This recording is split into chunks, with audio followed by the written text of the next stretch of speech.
hello and welcome students again to my channel English Teacher Hirsch, and today we are going to continue our recent chapter, that is the Red Trap Seller, which is the fourth chapter of the book Flamingo, and today we are going to get into the part 2 of this chapter.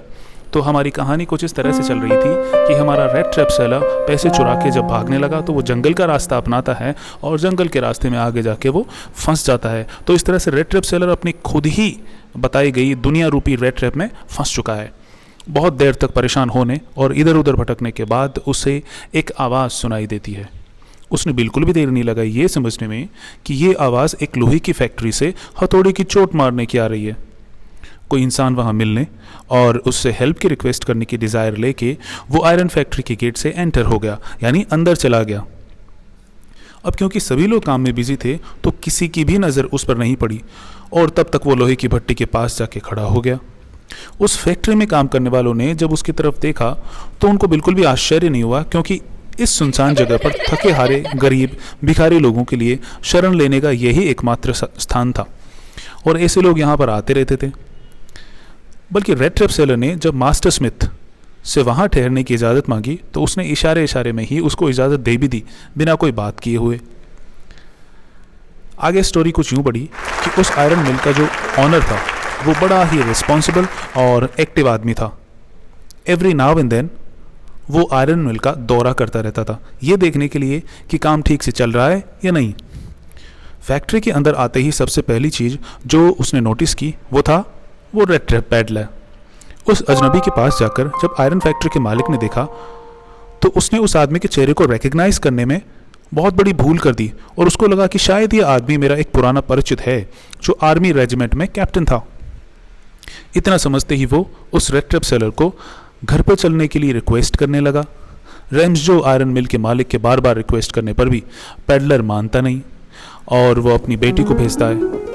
फिर उसकी sincerity और mildness के सामने red trap seller हार मान जाता है और फाइनली डरते डरते ही सही रेड ट्रैप सेलर रेम्स जो आयरन मिल के मालिक की बेटी के रिक्वेस्ट पर पहुंच जाता है रेम्स जो आयरन मिल के मास्टर स्मिथ के घर पर। वो लोग उसे बताते हैं कि आज क्रिसमस ईव है और इस बार क्रिसमस मनाने के लिए उनके साथ बाकी फैमिली मेंबर्स नहीं हैं। इनफैक्ट वो दोनों फादर एंड डॉटर ही घर पर हैं, तो उनको बड़ा अच्छा लगेगा अगर वो तीनों मिलके क्रिसमस मनाएंगे। वो दोनों बाप बेटी उसको सबसे पहले नहाने और शेविंग करने और फिर अच्छे कपड़े पहनकर तैयार होने को बोलते हैं ताकि इसके बाद वो खाना खा सकें और थोड़ा मांस उसके शरीर पर चढ़ जाए, यानी थोड़ी एनर्जी उसमें आ जाए। जब वो अजनबी आदमी अपनी दाढ़ी साफ करके और साफ सुथरे कपड़े पहन के आता है तो उसकी वास्तविकता भी सामने आ जाती है और ये पता चल जाता है कि आयरन मास्टर ने जो उसको समझा था वो आदमी तो कोई और ही निकला। वैसे एक बात बताऊं मैं आपको, जब रेड ट्रैप सेलर का झूठ पकड़ में आ गया तो उसने कोई होशियारी नहीं की, बल्कि बड़ी ही विनम्रता से स्वीकार कर लिया और अपनी सफाई में ये भी कहा कि वो तो बस एक गरीब व्यापारी है और ये बात वो उन लोगों को बताना भी चाहता था, परंतु उन लोगों ने उसको मौका ही नहीं दिया और उस रेड ट्रैप सेलर की बात माने तो अभी भी कुछ नहीं बिगड़ा है। वो उनके दिए हुए नए कपड़े उतार के और अपने पहले के फटे पुराने कपड़े पहन के वापस जा सकता है।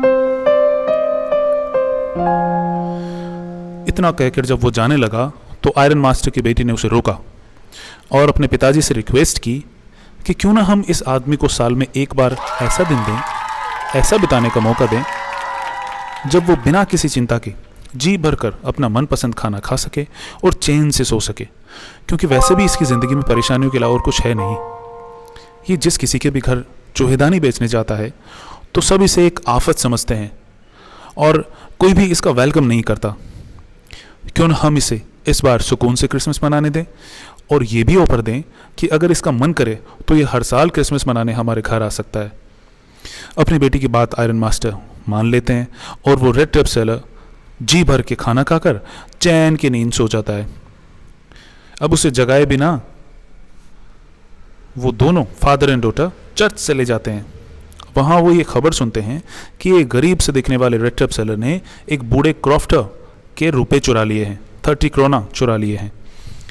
अब आयरन मास्टर अपनी बेटी की बात मानकर बहुत पछताते हैं और ये आशंका जताते हैं कि जब तक हम घर वापस लौटेंगे तब तक वो चोर हमारी सभी कीमती चीज़ों को लेकर भाग चुका होगा।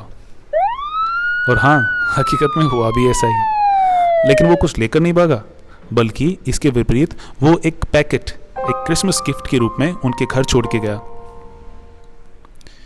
आयरन मास्टर की बेटी ने जब वो पैकेट खोला तो वो इतनी बुरी तरह से बंद था कि उसका जो अंदर का सामान था वो फटाफट से दिखाई पड़ गया और वो खुशी से चीखने चिल्लाने लगी। क्यों?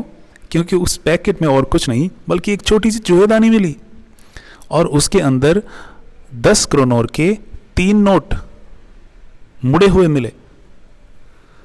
किंतु सिर्फ इतना ही नहीं था, चूहेदानी में बड़े बड़े नुकीले अक्षरों में एक लेटर भी लिखा था। उस लेटर में क्या लिखा हुआ था ये मैं आपको बताता हूँ हिंदी में। आदरणीय और महान कुमारी, क्योंकि पूरे दिन आप मेरे प्रति अत्यधिक अच्छी रही हैं और जैसा कि मानो मैं कोई कप्तान हूँ और बदले में मैं भी आपसे अच्छा बनने की कोशिश कर रहा था, जैसा कि सचमुच मैं भी एक कप्तान हूँ, क्योंकि मैं क्रिसमस के अवसर पर एक चोर द्वारा आपको परेशान नहीं होने देना चाहता और आपसे एक रिक्वेस्ट भी करना चाहता हूँ कि ये जो पैसे मैंने रखे हैं वो आप प्लीज़ उस बूढ़े आदमी को लौटा देना। और ये एक चूहेदानी एक ऐसे चूहे की ओर से आपको क्रिसमस का तोहफा है जो इस दुनिया की चूहेदानी में फंस जाता अगर उसे कैप्टन न बनाया गया होता, क्योंकि इस तरह उसे स्वयं को साफ करने और ईमानदार बनने की शक्ति मिल गई। यदि आपके द्वारा मुझे कैप्टन नहीं समझा जाता और इतना अच्छा व्यवहार नहीं किया जाता तो शायद मैं ज़िंदगी में कभी भी सुधर नहीं पाता। मित्रता, प्रेम और रिस्पेक्ट के साथ आपका अपना कैप्टन वॉन स्टेहल। तो बच्चों, देखा आपने, एक बुरा आदमी भी अगर उसके साथ अच्छा व्यवहार किया जाता है तो वो सुधर सकता है। यही है हमारी कहानी का मॉरल। तो इस तरह से हमारा रेड ट्रैप सेलर चैप्टर ख़त्म होता है। सेल्मा लोगोलोफ जो एक स्वीडिश राइटर है, उन्होंने इसे लिखा है। अब if you are liking my videos, please press the like button, press the bell icon, share and subscribe so that you can get these type of informative videos. Thanks a lot. Thanks for watching. Bye bye.